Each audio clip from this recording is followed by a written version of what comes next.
శిలాసాయి గారికి నా ప్రత్యేక వందనాలు. అలాగే కూడి వచ్చిన మీ అందరికి కూడా నా వందనాలు, శుభాలు తెలియజేస్తున్నాను.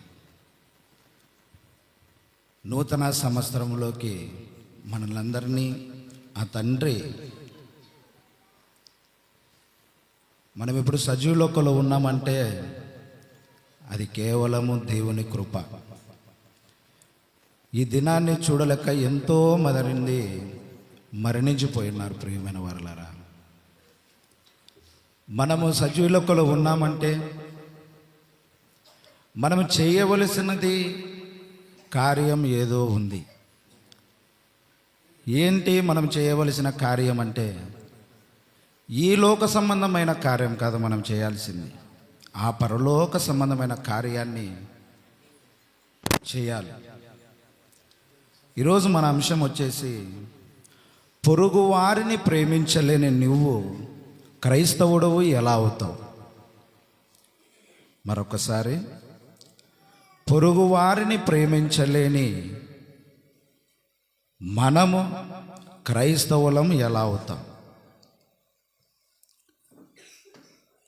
ఇది అంశం చెప్పడానికి చాలా వినడానికి బాగా ఇంపుగా ఉంది, కానీ దాన్ని పాటించడమే కష్టం. నూతనమైన జీవితంలోనికి అడుగుపెట్టినటువంటి ఒక బోధకుడు, ఆయన గురించి మనము ఎంత చెప్పుకున్నా తక్కువే అన్నట్లుగా, ఒకప్పుడు క్రీస్తు విరోధి, క్రీస్తు పేరు ఎత్తిన, క్రీస్తు గురించి ప్రకటించిన ఆయన ఏం చేసేవాడంటే, ఈడ్చుకొని వచ్చి మరి చంపేవాడు, కొట్టేవాడు, హింసించేవాడు. అలాంటి నూతనమైన మనస్సును పొందాడు ఆయన, నూతన హృదయాన్ని పొందుకున్నాడు ఆయన. ఎవరైనా? అపోస్తులైన పౌలు గారు. సౌలుగా ఉన్నప్పుడు ఆయన చేసినటువంటి పనులు మనము బైబిల్లో చూడగలిగితే, వినడానికి మనకు ఆ వచనాలు అవి చదువుతున్నప్పుడు వణుకు పుడుతుంది. ప్రియమైన వారలారా, ఇప్పుడు ఉన్నటువంటి అనేక మంది లోకస్తులు ఉన్నారు.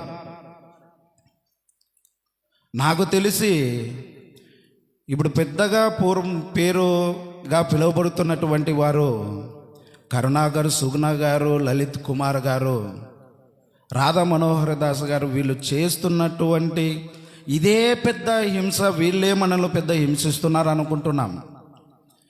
కానీ వీళ్ళకంటే ఎక్కువగా 10 రెట్లుగా ఎక్కువ హింసించినటువంటి వారు సౌలు గారు. ఆయన మారక ముందు నుంచి, దేవుని గురించి ఎరుగక మునుపు ఆయన చేసినటువంటి పనులు మనము చూస్తే ఒళ్ళు జల్లరబుట్టక తప్పదు. ప్రియమైన వారలారా, సంఘాలలోకి పోయి ఈడ్చుకొని వచ్చి కొట్టేవాడు, హింసించేవాడు. పెద్దలా చిన్నలా అలాంటి వ్యక్తి ఇప్పుడు మహారాష్ట్రలో, మణిపూర్లో జరుగుతున్నటువంటి ఘటనలు ఉన్నాయి చూడండి, అంతకంటే ఘోరమైనటువంటి వాడు. పాస్టర్గా ప్రకటిస్తున్నటువంటి వారిని తల నరికి గుమ్మానికి ఏలాడదీసినటువంటి వారు. ఎక్కడ? మణిపూర్ ఘటనలో జరిగింది. ప్రేమ యథార్థ సంఘటన నేను మీకు చెప్తున్నాను. అంతకంటే ఎక్కువగా చేసినటువంటి వారే ఈ పౌలు గారు. ఆయన మాట్లాడుతూ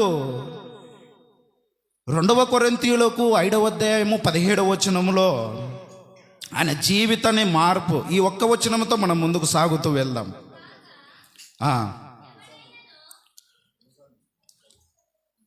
ఓకే.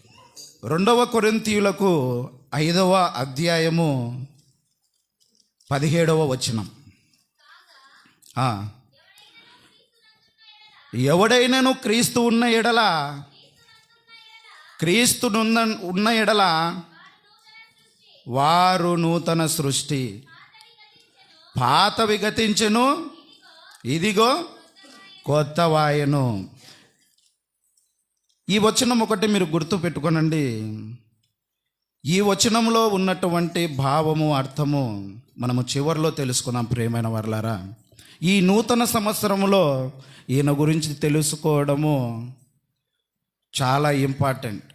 బైబిల్లో అనేకమైన మాటలు, ఒక దైవ సేవకుడు ఎలా ఉండాలో చెప్పాడు, ఒక స్త్రీ ఎలా ఉండాలో చెప్పాడు, ఒక పురుషుడు ఎలా ఉండాలో చెప్పాడు, అసలు సంఘములో ఎలా నడుచుకోవాలో కూడా చెప్పినటువంటి వారు ఈ పౌలు గారు.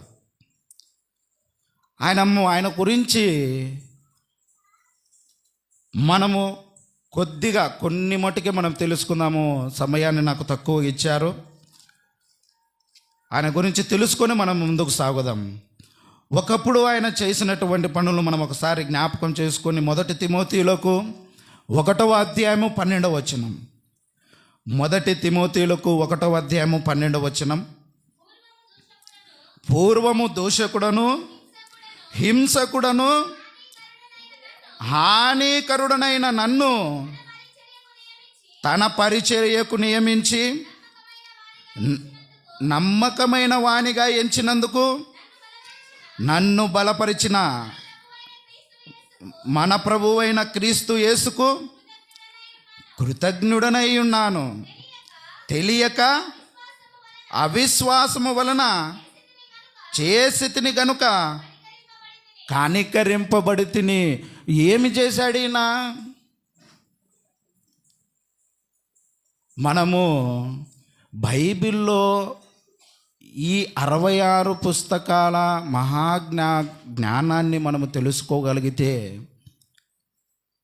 పౌలు గారు పడినటువంటి వేదన కానీ, అలాగే పౌలు గారు హింసించినటువంటి సంఘటనలు కానీ ఈ బైబిల్లో అపోస్తుల కార్యములు మొదలుకొని ఆయన సంఘానికి రాస్తూ తిమోతిలకు 1 తిమోతి, 2 తిమోతి, ఫిలోమోను, ఇవన్నీ వచనాల్లో ఉన్నటువంటి ఆ అపోస్తులు గారు చేసినటువంటి కార్యాలు మనము చదవగలిగితే కనువిప్పు కలుగజేస్తాయి ప్రియమైన వారలారా.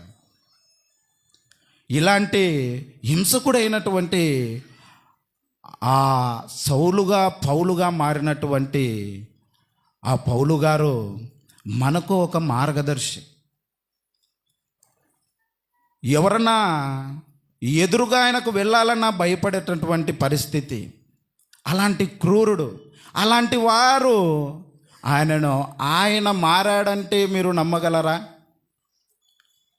ఆయన చేసినటువంటి పనులన్నిటిలోనూ ముందుకు సాగుతూ దేవుణ్ణి దూషిస్తూ అవమానపరుస్తూ యూదులనందరినీ సైతము ఆయన వెంట పెట్టుకొని అనేక మందిని దేవుణ్ణి ఎక్కడైతే ఆరాధిస్తారో, ఎక్కడైతే స్తుతిస్తారో అక్కడికి వెళ్ళి హింసించేవాడు ఆయన. అలాంటి పౌలు దేవుని మాట చేత, ఒక్క మాట చేత ఆయన మారిపోయాడు ప్రియమైన వారలారా. ప్రత్యక్షమయ్యి ఆ ప్రభువు కనువిప్పు కలగజేశాడు. కనురెప్పల పొరలు తనకు ఏ విధంగా అయితే రాలిపోయాయో పాపాలు, ఆ విధంగా ఎంత కరుణ చూపించాలో ఆ ప్రభు పట్ల అంత కరుణ చూపించాడు ప్రియమైన వారలారా. అలాంటి వ్యక్తి మారిన తరువాత ఆయన చేసినటువంటి పరిచర్య, ఈ కొత్త నిబంధనలో చేసినటువంటి ఆయన పరిచర్య నాకు తెలిసి ఎవరు చేయలేదు ప్రియమైన వారలారా. ఒక ఉన్నతంగా చేశాడు. దేవుణ్ణి ఎంత దూషించాడో అంతకంటే 100 రెట్లు ప్రేమించాడు ఆయన. తన గుండెలకు హత్తుకున్నాడు. శత్రువుల సైతము కూడా ఎదురు వస్తే కౌగులించుకొని ముద్దు పెట్టుకున్నటువంటి వ్యక్తి పౌలు గారు. అలాంటి గొప్ప మనసు మనకుందా? ఆలోచన చేద్దాం. ఆయన మనకు నేర్పించింది ప్రేమ మటుకని గ్రహించాడు ఆ పౌలు. ద్వేషాన్ని నింపలేదని తెలుసుకున్నాడు ఆ పౌలు. ప్రేమ స్వరూపాన్ని తెలుసుకున్నాడు ఆ పౌలు. ఇంత ప్రేమించినటువంటి ఆ పౌలు మారాడంటే ఆశ్చర్యంగా ఉంది ప్రియమైన వారలారా. స్టెఫెన్ గారు సైతం ఆయనకు మారక మునుపు స్టెఫెన్ గారిని ఏ విధంగా అయితే రాళ్లతో కొట్టించి చంపాడో, హింసించాడో, అనేక మంది కొడుతున్నటువంటి వారిని అందరి బట్టలంట ఆయన తీసేసుకొని ఒక చోట పెట్టుకొని ఉన్నాడంట ప్రియమైన వారలారా. ఎందుకో తెలుసా? స్టెఫెన్ గాని రాళ్లతో కొడుతున్నప్పుడు ఆ రక్తపు మరకలు కొట్టినటువంటి వారి మీద ఎక్కడ పడుతుందో అని ఏం చేశాడు? వాళ్ళ బట్టలన్నీ తీసేసి ఎలాగైతే మోకరించి స్టెఫెన్ గారిని చంపించినటువంటి వైనం అంతటి దుర్మార్గుడు.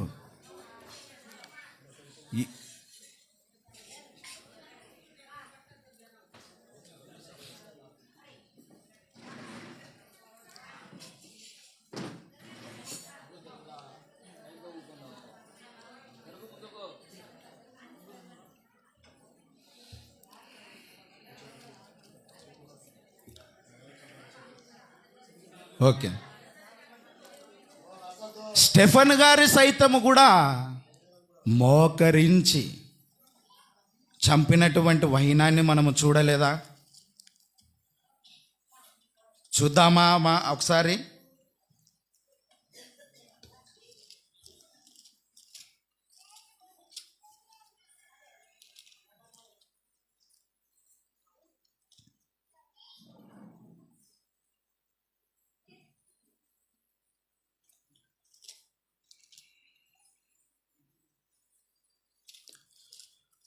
రెండవ కొరింథీయులకు 7వ అధ్యాయము, క్షమించండి ప్రియమైన వారలారా, అపోస్తుల కార్యములు 7వ అధ్యాయం, అపోస్తుల కార్యములు 7వ అధ్యాయము చివరి వచనాల్లో ఉంటాయి చూడండి. ఆయన గురించి మాట్లాడుతూ 58వ వచనము నుండి, పట్టణపు వెలుపలికి అతనిని వెళ్ళగొట్టి రాళ్ళి రూవి చంపిరి. సాక్షులు సౌలు అన ఒక యవనుని పాదముల యొద్ద తమ వస్త్రములు పెట్టిరి. ఎందుకు పెట్టినారు తమ వస్త్రములు? అక్కడ ఉన్నటువంటి అనేక మంది బట్టలు ఆయన కాళ్ళ దగ్గర ఎందుకు పెట్టారు?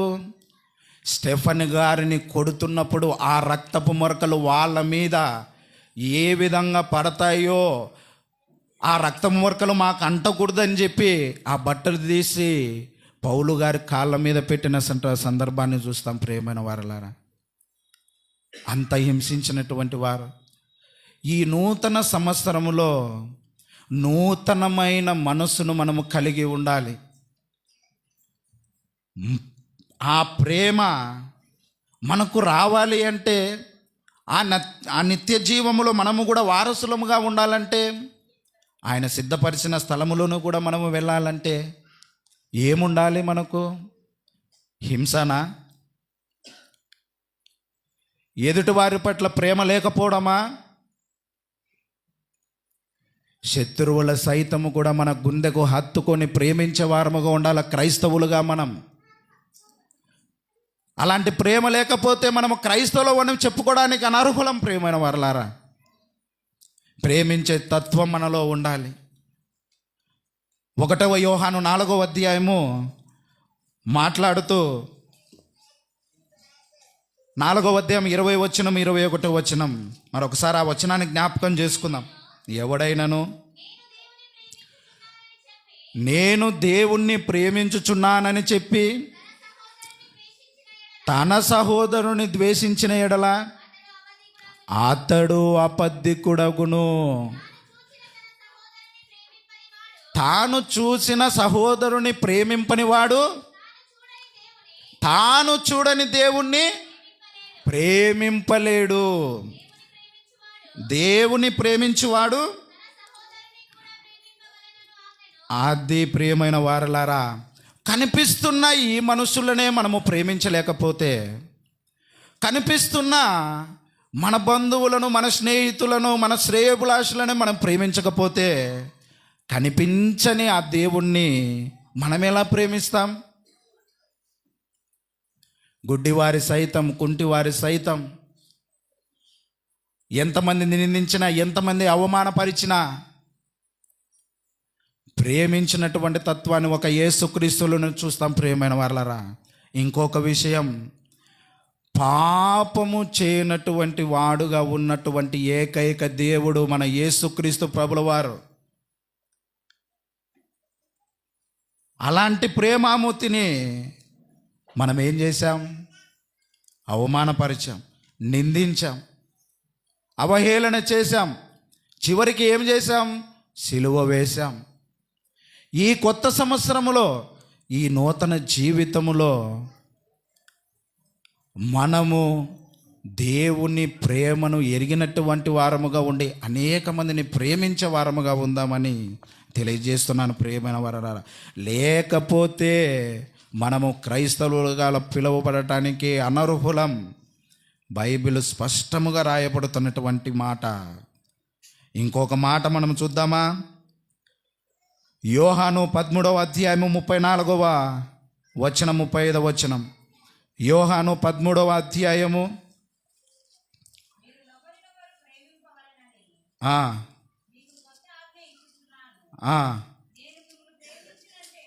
నేను మిమ్మల్ని ప్రేమించినట్లే మీరు కూడా ఒకరినొకరును ప్రేమింపవలెను. ఈ నూతన జీవితంలో మనము తెలియక ఎన్నో, మన మనస్సు ఒక సైడు చెప్పుతున్నా కానీ మనము తప్పులు చేసింటాం ప్రియమైన వాళ్ళారా. వాటినన్నిటినీ ఈ నూతన సంవత్సరంలో మనం ఒప్పుకుందాం. పౌలు గారు ఏ విధంగా అయితే తాను చేసినటువంటి తప్పులు ఆ ప్రభు యొద్ద ఏ విధంగా అయితే వేడుకొని తన చేసినటువంటి పాపాలను ఒప్పుకున్నాడో, ఆ పాపాలన్నీ మనము కూడా ఒప్పుకుందాం. తెలియక చేసి, తెలిసినటువంటివి చేసి, బాధ్యత లేకోకుండా ఒక క్రైస్తవుడు ఎలా జీవించాలో తెలియక, ఎలా బ్రతకాలో తెలియక, క్రీస్తు వలె బ్రతకాలన్నటువంటి విషయాన్ని మర్చిపోయి లోకానుసారంగా బ్రతికినటువంటి వారముగా మనం ఉంటూ ఆయనను అవహేళన చేస్తున్నాం ప్రియమైన వారలా. ఇప్పటికి కూడా ఆయనను మనము, అప్పుడు వాళ్ళు సిలువ వేశారు, ఇప్పుడు మన క్రియల ద్వారా కూడా ఆయనకును సిలువను వేస్తూనే ఉన్నాం. అడుగడుగున ఆయనను అవమానపరుస్తూనే ఉన్నాం. తనకిష్టమైన తన కూతురు, తన కుమారుడు ఎవరైనా కానీ తల్లిదండ్రులుగా ఉన్నటువంటి వారు మనము, వాళ్ళు తప్పిపోతూ ఉంటే మనం చూస్తూ ఉంటామా? వారిని గద్దించి ఒక ఉన్నతమైన స్థానంలో వాళ్ళని నిలవబెట్టాలన్నటువంటి ఆలోచన కలిగినటువంటి వారముగా ఉంటామా? అలాంటి ప్రేమనే కలిగినటువంటి వాడు మన ప్రభువు. తల్లి తండ్రిని మించిన ప్రేమ ఆయనది. ఆ ప్రేమను మనము లోకువ కట్టేస్తున్నాం. మరొక సంవత్సరాన్ని మనకు ఆయన మనల్ని ప్రవేశపెట్టాడు. అందుకు మనము కృతజ్ఞులమై ఉండాలి. ఒక పెన్నునో, ఒక పెన్సిల్నో, లేదు ఒకటి ఏదైనా వస్తువుని ఇచ్చినప్పుడే వాళ్ళ మీద కృతజ్ఞత కలిగి ఉన్న మనము, ఆ పరలోకపు తండ్రి మనకు బ్రతకడానికి ఇచ్చి, తన ఊపిరిని ఇచ్చి, ఇప్పటికి కూడా మనము సజీవుల్లో ఉన్నామంటే ఆ తండ్రి వలన అన్న విషయాన్ని మనం మర్చిపోయి లోకానుసారంగా తిరుగుతున్నామే. ఆయన ప్రేమను మనము ఎరగకుంటున్నామే. లోపల ఈ దేవుని సన్నిధానంలో ఉన్నప్పుడు మనకే మనం బతిగా ఉంటున్నాము, కానీ బయటికి వెళ్ళిన తర్వాత మరలా లోకానుసారంగా వెళ్ళిపోతున్నాం. ఆయన బాధపడేవారుగా ఉన్నాడు ప్రియమైన వారలారా. ఈ నూతన సంవత్సరములైనా మనము ఆయన హృదయం ఏందో తెలుసుకుందాం. ఈ 66 పుస్తకాలను రోజుకు మనం ఒక అధ్యాయాన్ని చదివినా కానీ సంవత్సరం లోపలనే మనం పూర్తి చేయొచ్చు. ఎన్నో రాయించాడు. పొరుగువారి గురించి కూడా రాయిస్తూ ఆయన రోమా ఒకసారి చూద్దామా? రోమా 13వ అధ్యాయం 10వ వచనం. ప్రేమ పొరుగువారికి కీడు చేయదు గనుక ప్రేమ కలిగి ఉండుట ధర్మశాస్త్రమును నెరవేర్చుటయే. ఎంత చక్కనైన మాట ప్రియమైన వారలారా. అలాంటి ప్రేమను నువ్వు నేను పొందుకొని ఉన్నామా? ప్రేమించే మనస్తత్వం మనలో ఉందా? ద్వేషించే వారముగానే ఉన్నామా? ఇదో నేను చెప్పిందే కరెక్ట్, మీరందరూ చెప్పేది తప్పు, నేను చేసేదే రైట్, మీరందరూ చేసేది తప్పు అనే వాదనలోనే ఉన్నామా? ఎప్పుడన్నా ఒక్కసారన్నా మనము మోకరించి ఎవరైతే మనల్ని నిందిస్తున్నారో, ఎవరైతే మనల్ని అవమానపరుస్తున్నారో, ఏ రోజన్న వారి కోసం ఒక్కసారన్నా మోకరించి ప్రార్థన చేశామా? తండ్రే వారి హృదయము మార్చు అని. స్టెఫెన్ గారు చుట్టూ రాళ్లతో కొడుతుంటే ఆయన అన్నాడు, తండ్రి వీరేం చేయుచున్నారో వీరికి తెలియదు నాయన, వీరిని క్షమించని. ఈ మాట ఎవరు, ఎక్కడ నేర్చుకున్నాడు, ఎక్కడ తెలుసుకున్నాడు? అంత ఓర్పు ఎక్కడ వచ్చింది ఆయనకు? ఒక యేసుక్రీస్తు ప్రభుల వారి నుంచి. ప్రియమైన వారలారా, ఆయన ప్రేమ, ఆయన హృదయము మనకు తెలిస్తే ఎదుటి వారిని వేలెత్తి చూపము, ఎదుటివారు కోపడినా నవ్వుతూ వెళ్ళిపోతామే తప్ప ఎదిరించి మాట్లాడం. శత్రువుల సైతము ప్రేమించి ముద్దు పెట్టుకునే వారముగా ఉంటాం మనం. నటన జీవితము దేవుని దగ్గర పని చేయదు ప్రియమైన వారలారా. యథార్థపు జీవితాన్ని ఆయన అంగీకరిస్తాడు. దేవుని సన్నిధానములో ఉన్నప్పుడు ఒకలాగా, బయటికి వెళ్ళినాక ఒకలాగా మన బ్రతుకు ఉందనుకోండి, దేవుడు మనల్ని ఎక్కడ పెట్టాలో అక్కడ పెడతాడు ఖచ్చితంగా. ప్రేమించేవాడుగా వచ్చాడు, తన ప్రేమను చూపించాడు, పాపుల కొరకు మరణించాడు, తప్పు చేసినా క్షమించాడు, నిందించినా భరించాడు, కొడితే ఉమ్మి వేసినా కానీ ఆయన ఓర్చుకొని వెళ్ళాడు. ఈసారి అట్లా కాదు, గొర్రెలను మేకలను వేరుపరిచినట్టుగా వేరుపరుస్తాడు ఆయన. నీతిమంతులే ఎత్తబడేలా ఉంటుంది ఆయన రాకడా. ఆశామాషక కాదు, ఈసారి ఆయన వస్తే సంఘములో ఎత్తబడే వారముగా మనమందరము ఉండాలి. మన క్రియలను బట్టి కూడా ఆయన ప్రతిఫలం ఇచ్చేవాడుగా ఉన్నాడు. ప్రియమైన వారలారా, అడుగడుగున మనం ఏమి చేస్తున్నామో ప్రతిదీ లెక్కలోకి వస్తుంది. ఇక్కడికి వచ్చి మోకరించి ప్రార్థన చేసి తండ్రి నా పాపాలను క్షమించు, ఇక్కడ ప్రార్థన చేసి బయటికి వెళ్ళి మళ్ళీ లోకానుసారంగా బ్రతికావనుకో, చిందర వందర అయిపోతుంది మన జీవితం. నేను ఉన్నదే చెప్పుతున్నాను, లేనిది చెప్పట్లేదు. ప్రియమైన వారలారా, సత్య మాటలే నేను చెప్తున్నాను. యథార్థత లేకపోతే ఆయనను మనము చేరుకోలేం. ఆయన సిద్ధపరిచిన స్థలంలో మనం ఉండలేం. ఎప్పుడైతే నువ్వు అనేక మందిని ప్రేమిస్తావో, ఆయన ప్రేమ ఏ విధంగా చూపించాడో ఆ విధంగా చూపించాల మనం ప్రేమను. అలాంటి ప్రభువు ఔన్నత్యాన్ని తగ్గించినటువంటి వారు కూడా ఉన్నారు ఈ లోకంలో. మన కొరకు మరణించినటువంటి ఆ ప్రభువును అవమానపరిచినారు, ఇప్పటికి కూడా అవమానపరుస్తూనే ఉన్నారు.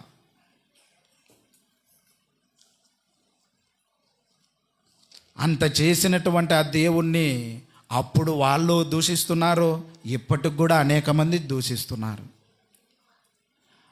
ఆ దైవత్వము ఇలలోకి వచ్చిందనే కదా ఇంత అవమానపరుస్తూ, ఇంత నిందిస్తూ ఆయనని సిలువ వేసింది. ఆ పరలోకములో ఆ సుఖభోగాలన్నీ వదులుకొని వచ్చాడే. నా కుమారులు నా కుమార్తెలు భూమి మీద ఉన్నారు, వారికి ఎలా ప్రేమించడమో తెలియదు, ఎలా పాలించాలో తెలియదు, రాజులుగా వాళ్ళను నడిపించాలని ఆ భూమికి దిగి వచ్చినటువంటి ఆ ప్రభువును మనం ఎంత అవమానపరిచాము, ఎంత నిందించాం. ఇప్పటికి కూడా అదే పని చేస్తున్నాం. అనుకుంటున్నావేమో నలుగురిలో మనం బాగుండొచ్చు, నలుగురిలో నీతిగా బ్రతుకుతుండొచ్చు. నలుగురిలో ఉండడం కాదు మన బ్రతుకు, 4 గోడల మధ్యలో ఉంటుంది చూడు, అది నిజమైన బ్రతుకు, మన బ్రతుకు. అప్పుడు తెలుస్తుంది మన యథార్థత దేవుని పట్ల. అందుకే ఆయన చెప్తాడు, చూడండి ఒకసారి ప్రకటన గ్రంథం 22వ అధ్యాయం 12వ వచనంలో. ప్రకటన గ్రంథం 22వ అధ్యాయము 12వ వచనం.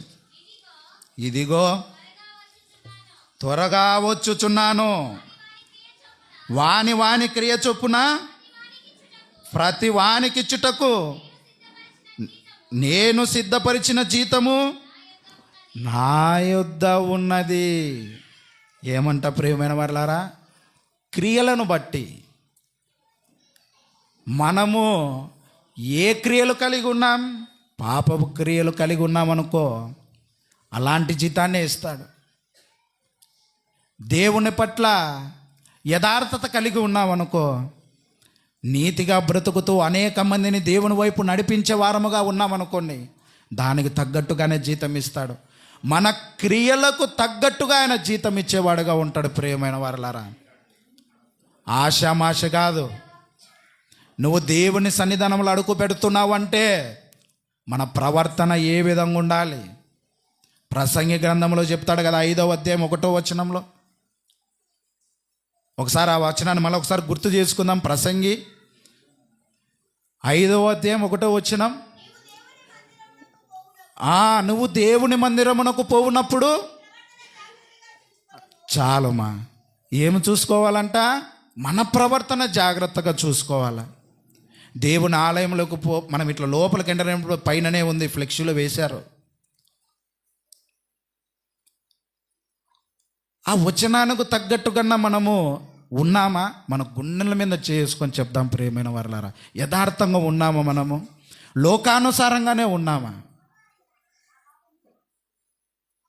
దేనికోసము మనం ప్రయాసపడాల్సింది, దేనికోసం మనం వెంపర్లాడాల్సిందో తెలియడం లేదే. దృశ్యమైన వాటికి కోసము కాదు మనము ప్రాకులాడాల్సింది, వెంపర్లాడాల్సింది. అదృశ్యమైనవి ఉన్నాయి ఎక్కడ? ఆ పరలోకములో. వాటి కోసము కదా మనము వెంపరాడాల్సింది, ప్రాకులాడాల్సింది. ఇక్కడ ఉన్న వాటికా? ఆ తండ్రిని అడిగితే నీకు ఇవ్వడా? మనుషులు తలుచుకుంటే అది జరిగే పనేనా? మనుషులను మించినటువంటి జ్ఞానం, మనుషులు సైతము తన ప్రాణాన్ని పెట్టినటువంటి ఆ ప్రభువు మనుషుల మాటలకు లోబడుతూ ఇది జరిగిపోతుందేమో, ఇదేనేమో అనే ప్రేమలో ఎందుకు బ్రతుకుతున్నాం? దేవుని సన్నిధానంలో మోకరించి ఎప్పుడైనా మనం అడిగామా? తండ్రి, ఎందుకు నాయన నాకు ఈ విధంగా ఇలా జరుగుతుంది నా చుట్టూ? నా ప్రజలే, నా బంధువులే ఎందుకు నన్ను అవమానపరుస్తున్నారు, నిందిస్తున్నారని మోకరించి ఎప్పుడైనా అడిగినామా? ఆయన ఆలయాన్ని పాడు చేస్తే ప్రియమైన వారలారా, నిజం చెప్తున్నాను, మనల్ని ఖచ్చితంగా పాడు చేస్తాడు ఆయన. మన ఆలయం ఏది? మన హృదయం. మన హృదయాన్నే మనము పాడు చేసుకొని దేవుని సన్నిధానంలో ఉన్నామనుకోండి, మనల్ని పాడు చేస్తాడు ఆయన ఖచ్చితంగా. భయము కలిగి ఉండాలి, వణుకు రావాలి. దేవుని సన్నిధానంలో అడుగు పెడుతున్నామంటే అల్లరితో కూడిన ఆటపాటలు, అల్లరి మాటలు, అల్లరి చేసులు దేవుని సన్నిధానంలో చేశారా, ఆయన ఉగ్రతకు పాత్రులు అవుతారు ఎవరైనా సరే.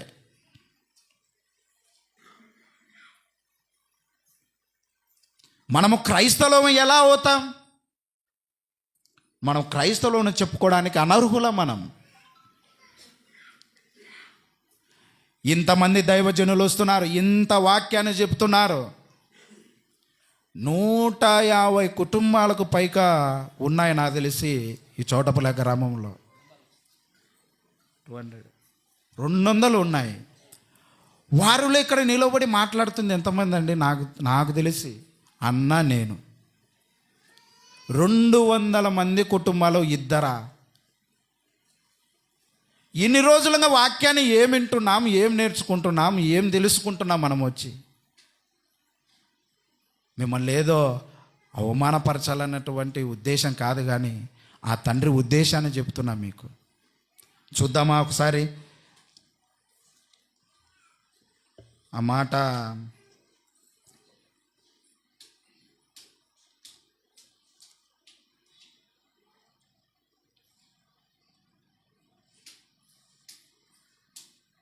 ప్రియమైన వారలారా, గలతీలకు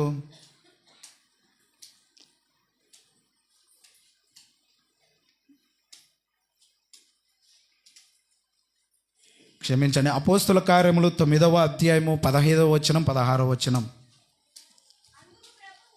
అందుకు ప్రభువు, నీవు వెళ్ళుము, అన్యజనుల ఎదుటను రాజుల ఎదుటను ఇశ్రాయేలు ఎదుటను నా నామమును భరించుటకు ఇతడిని నేను ఏర్పరచుకొనినా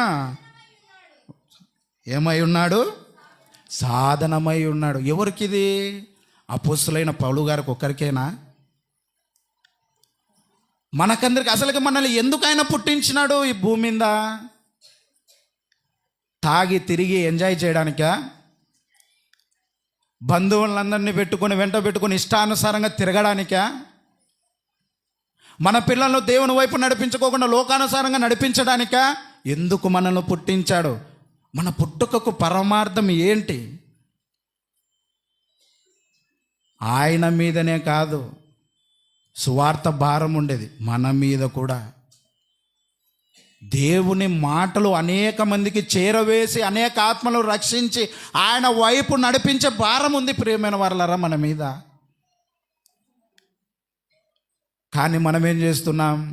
సమయం లేదు, ఫ్యామిలీతో గడిపేస్తూ, సినిమాలకు షికారులకు వెళుతూ, దేవుని మాటలు ఈ చెవున విని ఈ చెవున వదిలేసి 2 గంటలైనా 2.5 గంటలైనా అక్కడ కూర్చుంటాం, కానీ దేవుని సన్నిధానంలో కూర్చోడానికి ఇష్టపడం. దేవుని మీరు ఎప్పుడైనా ఆలోచన చేయండి, దేవుని వాక్యము ఎందుకు మన చెవున మనము వినలేకపోతున్నాము? ఎప్పుడన్నా ఆలోచన చేసినారా? ఎందుకు వాక్యాన్ని విని మర్చిపోతున్నాము? ఏంటి అసలు దేవుని సన్నిధానంలో ఏంది మనం కూర్చోలేకపోతున్నామని ఎప్పుడన్నా మీ హృదయానికి తట్టిందా? సాతానుగాడి క్రియ అది. దేవుని సన్నిధానంలో కూడా మనం 1 గంట కూర్చోలేకపోతున్నామంటే మనకు తెలియకోకుండానే చూడు ఎంత జరుగుతుందో మన చుట్టూ. ఆయన సన్నిధానంలో కూర్చోలేం. కాళ్ళు నస్తున్నాయని వెళతాం, నొప్పి వచ్చిందని వెళ్తాం. అది ఎప్పుడు ఇక్కడ కూర్చున్నప్పుడే. అదే అక్కడికి వెళ్ళినప్పుడు సినిమా హాల్కి వెళ్ళి అక్కడ కూర్చున్నప్పుడు ఉండదు చూడండి, ఆ నొప్పి ఆ పెయిన్ అవన్నీ ఏమీ కనపరావు. అదొక ఆనందం. ఎదురుగా వాడు వేసాడుగా, చూస్తూ చూస్తూ నాతో వచ్చేది ఎవడు అన్నాడంటే ఈ నుండి లేస్తాడు ఒకడు, నేను అని. దేవుని సన్నిధానములోకి వచ్చి కూర్చుంటున్నాం, వింటున్నాము. కానీ తండ్రి నీ సువార్తను ప్రకటించడంలో నేను వస్తాను ఎవరన్నా అంటారా? ఒక్కరన్నారు. ఇప్పటికైనాను మనం అవమానపరుస్తున్నాం, నిందిస్తున్నాం, అవహేళన చేస్తూనే ఉన్నాం. ఇప్పటికీ మన క్రియల ద్వారా ఆయనను సిలువ వేస్తున్నాం. ప్రియమైన వారలారా, యథార్థంగా బ్రతుకుదాం, నిజాయితీగా బ్రతుకుదాం ఆయన పట్ల. మన హృదయాలు ఎరిగినటువంటి దేవుడు 10 మందిలో ఉన్నా ఎలా ఉన్నామో, ఒంటరిగా ఉన్నప్పుడు ఎలా ఉన్నామో ఆయనకు తెలీదా? మనం ఎప్పుడన్నా మోకరించి యథార్థంగా ఆయన సన్నిధానంలో మోకరించి అడిగింటే కదా. మనకు ఆయన మొదటిగా నేర్పించింది ప్రేమను, ఓర్పును, సహనాన్ని. అవి ఉండవు మానవులకి. మనకు ఎవర్రా శత్రువు అని అనుకుంటే మనకు ఆ పక్కింటోడు, ఎదురింటోడు, ఆ పైంటోడు కనిపిస్తాడు. మన శత్రువు మన శరీరం అన్న విషయమే మర్చిపోతాం మనం. ఎందుకు? ఫస్ట్ మన శరీరం వినదు మన మాట. దేవుని మాటలు వినడానికి ఒప్పుకోదు, ప్రేమగా మాట్లాడడానికి ఒప్పుకోదు. ఎవడన్నా మనకు ఎదురుగా మనకు నచ్చనోడు వచ్చినాడు అనుకో, ఇట్లా మొహం తిప్పుకొని ఇట్లా వెళ్ళిపోతాం. ఎదురుగా వెళ్ళి మాట్లాడే ధైర్యం ఉందా? ఉండదు. వాక్యాన్ని వింటున్నాం, ఎన్ని రోజుల నుంచి వింటున్నాం, ఆయన ప్రేమ మటుకు రావడం లేదే మనకు. ఆయన చూపించిన బాటలో నడవలేకపోతున్నాం. ఎందుకు? ఒక్కసారన్నా ఆలోచన చేసినారా? మనకు బ్రతుకునిచ్చినటువంటి ఆ ప్రభువు బాధపడుతున్నాడు, ఆవేదన చెందుతున్నాడు ఇప్పటికి కూడా. ఈ నూతన జీవితాన్ని ఇచ్చినటువంటి ఆ ప్రభువుకు నువ్వు ఏమి చేశావు? మనము ఏమి చేశాం? ప్రకటిస్తున్నటువంటి దాసుని ద్వారా మాటలు వింటున్నాం. ఒక్కరికైనా మనం ప్రకటించి ఒక్క ఆత్మనైనా మనం దేవుని సన్నిధానానికి నడిపించామా? ఈరోజు ఈ వాక్యం విన్నాను అని చెప్పామా? అది చెప్పాం మనం. అక్కడ యాడనో సందులో గొడవ జరిగి ఉంటుంది, ఆ గొడవ గురించి 1 గంట చర్చ. ఇక్కడ యాడో ఏదో గొడవ జరిగింది, దాని గురించి వ్యర్థమైన వాటి గురించి చర్చించుకొని కాలయాపన చేస్తున్నాము. కానీ ఆయన మనస్సును ఎరిగినటువంటి వారు ఎంతమంది ఉన్నారు ప్రియమైన వారులారా? ఇది నా ఆవేదన కూడా కాదు, ఆ తండ్రి ఆవేదన కూడా. నలుగురు కూర్చున్నారంటే వ్యర్థమైన మాటలు తప్ప దేవుని గురించి అయిన మాటలు. ఈరోజు ఏదో అన్నగారి ద్వారా ఈ మాటలు విన్నాం. ఈ మాటలు ఏమన్నా మనకు అర్థం కానిది ఏమన్నా ఉందా? వాటి గురించి ఎప్పుడన్నా చర్చించుకున్నామా దేవుని సన్నిధానంలోకి వచ్చి? బయట నలుగురికి ఒక స్నేహితులను సంపాదించుకొని వారిని దేవుని సన్నిధానంలోకి నడిపించామా? అపోస్తలులైనటువంటి పౌలు గారికి శత్రువులు ఎవరైనారు? ఆయన బంధువులే, ఆయన స్నేహితులే. ఎవరు గాల? ఆయన చుట్టూన్నటువంటి వారే. ఆయనను జైలుపాలు చేసింది కూడా ఎవరు? ఆ యూదులు, ఆయన బంధువులు, ఆయన స్నేహితులే. ఒకప్పుడు ఆయనను పాపములో ఉండి తిరుగుతున్నప్పుడు చప్పట్లు కొట్టారు, డ్యాన్సులు వేశారు, ఆనందపడారు, ఎంజాయ్ చేశారు. ఎప్పుడైతే ఆయన మారి దేవుని సన్నిధానంలోనికి అడుగు పెట్టాడో, సౌలుగా పౌలుగా మారిన తర్వాత ఏమయ్యాడు? స్నేహితులు దూరం అయిపోయారు, బంధువులు దూరం అయిపోయారు. కానీ ఎప్పుడే కానీ ఆయన కృంగిపోలేదే. దేవుని వైపే తన అడుగులు వేసుకుంటూ వెళ్ళిపోయాడు. కానీ నోరెత్తి పల్లెత్తి మాట ఎదిరించి మాట్లాడాలా ఆయన మారిన తర్వాత? ఆ అగ్రప్రాజు దగ్గర నిలవబెడితే అడిగినప్పుడు ఆయనే లాయరు, ఆయననే వాదించుకున్నాడు. అలాంటి జ్ఞానం ఎక్కడి నుండి వస్తుంది? ఒక సుప్రీంకోర్టులో ఒక జడ్జి దగ్గర వాదించడం అంటే, ఒక ఉన్నతమైన కోర్టులో వాదించడం అంటే ఆషామాష, అది ఓనుగా ఆయన. ఆ జ్ఞానం ఎక్కడి నుండి వచ్చింది? దేవుడు ఇస్తే వచ్చింది. అలాంటి జ్ఞానము మనకుంది. ఆ జ్ఞానం మనం ఏం చేసుకుంటున్నాం? దుర్వినియోగం చేసుకుంటున్నాం. ఆయన మనసును మనం ఎరగకుంటున్నాం. ఈ నూతన జీవితాన్ని ఇచ్చినటువంటి ఆ దేవుడు మనం చేసినటువంటి గడిచిన కాలం అంతా, ఈ 2025 సంవత్సరం అంతా, నాయన నిన్ను ఆయాసపరిచినటువంటి వాడిగానే ఉన్నాను తండ్రి. నేను ఈ 2026 సంవత్సరంలో నుంచి నీ ప్రేమను ప్రకటిస్తాను నాయన, ఒక ఆత్మనైనా రక్షిస్తానన్నటువంటి తీర్మానం కలిగి ఉండండి ప్రియమైన వారులారా. ఆయన ప్రేమను ఎరిగినటువంటి వారుగా ఉండండి ప్రియమైన వారులారా. ఎన్నో మాటలు ఈ మహాబైబిల్ 66 పుస్తకాలలో ఉంది. ఇప్పుడు అనేక మంది అప్పుడు ఆయనకు శత్రువులయ్యారు. ఇప్పుడు బోధించడము, చెప్పడం అంటే అంత సులువు అనుకుంటున్నారేమో. ఇప్పుడు ఇంకా కష్టం. మోకాలేసి నిలవబెట్టి రోజులు రాబోతున్నాయి. సంఘంలో ఇంతమంది ఇలా కూడుకుంటున్నాం. రాబోయే దినాల్లో లేదు ఉండకపోవచ్చు. పొద్దున లేస్తానే ఉదయాన్నే ఆ గంట మోగి మనకు ఒక వాక్యపు సౌండ్ వస్తూ ఉంటుంది, అది ఇంకా రాకపోవచ్చు. దుర్దినాల్లో ఉన్నా మనం. దేవుని ప్రేమను తెలుసుకోకుండా నువ్వు వెళ్ళిపోయావా, నరకానికి వెళ్ళక తప్పదు. మన దేహం, ధనవంతుడి దేహం ఏ విధంగా ప్రాలాపించిందో అలా ప్రాలాపించక తప్పదు మన దేహం. గుర్తు చేసుకోనండి. ఆయన ఇంకా పొరుగువారి గురించి మాట్లాడుతున్నటువంటి మాట యాకోబు 2వ అధ్యాయం 8వ వచనం ఒకసారి చూద్దామా? యాకోబు 2వ అధ్యాయము 8వ వచనం. మెట్టకు నీవలే పొరుగువాని ప్రేమింపవలనే లేఖనములో ఉన్నట్లు ప్రాముఖ్యమైన ఈ ఆజ్ఞను నువ్వు నెరవేర్చిన ఎడల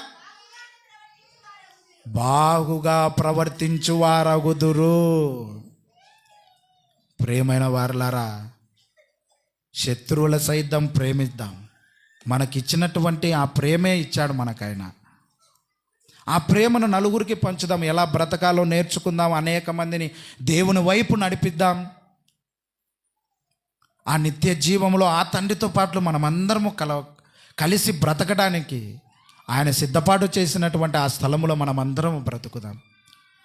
సౌలుగా ఉన్నటువంటి ఆయన పౌలుగా ఏ విధంగా మారాడో అలాంటి మార్పును మనము పొందుకుందాం. ప్రియమైన వారలారా, ఈ నూతన సంవత్సరంలో అడుగు పెట్టాం. తెలిసి తెలియక మనము చేసింటాం పాపాలు. ఖచ్చితంగా వాటిని ఒప్పుకొని దేవుని సన్నిధానంలో, తండ్రి ఇక నుంచి నేను నీ పట్ల యథార్థంగా బ్రతుకుతాను, నాయన నీతిగా బ్రతుకుతాను. ఈ నూతన జీవితాన్ని నాకు ఇచ్చావు. ఎంతోమందికి లేదు ఈ భాగ్యం. హఠాత్తుగా మరణం వాళ్ళకు తెలియకోకుండానే ఎక్సర్సైజులు చేస్తూ చేస్తూ చనిపోయారు. పరిగెడుతూ మరణించారు. మాట్లాడుతూ అట్నే కుప్పకూలి చనిపోయారు. అలాంటి బ్రతుకును నాకు నువ్వు ఇయ్యలేదు నాయన. నిన్ను స్తుతించి నిన్ను గణపరిచే భాగ్యాన్ని నాకు ఇంకో సంవత్సరాన్ని నన్ను అడుగు పెట్టనిచ్చావు. ఖచ్చితంగా నడిపిస్తాను. నీ సన్నిధానంలో అనేక మందిని నడిపించి నీ యందు యథార్థంగా బ్రతికి, పౌలు గారు ఏ విధంగా బ్రతికారో, శత్రువుల సైతము కౌగిలించుకొని ముద్దు పెట్టుకున్నారో, అలా నా శత్రువుల కోసం నేను ప్రార్థన చేసి వారిని కౌగిలించుకుంటాను తండ్రి. ప్రేమిస్తాను నాయన, వారి కొరకు ప్రార్థన చేస్తాను తండ్రి అని ఈ నూతన సంవత్సరంలో మనము ప్రార్థన చేద్దాం. అలాంటి కృప, అలాంటి ప్రేమ ఆ తండ్రి మనకు అనుగ్రహించునుగాక. ఆమేన్.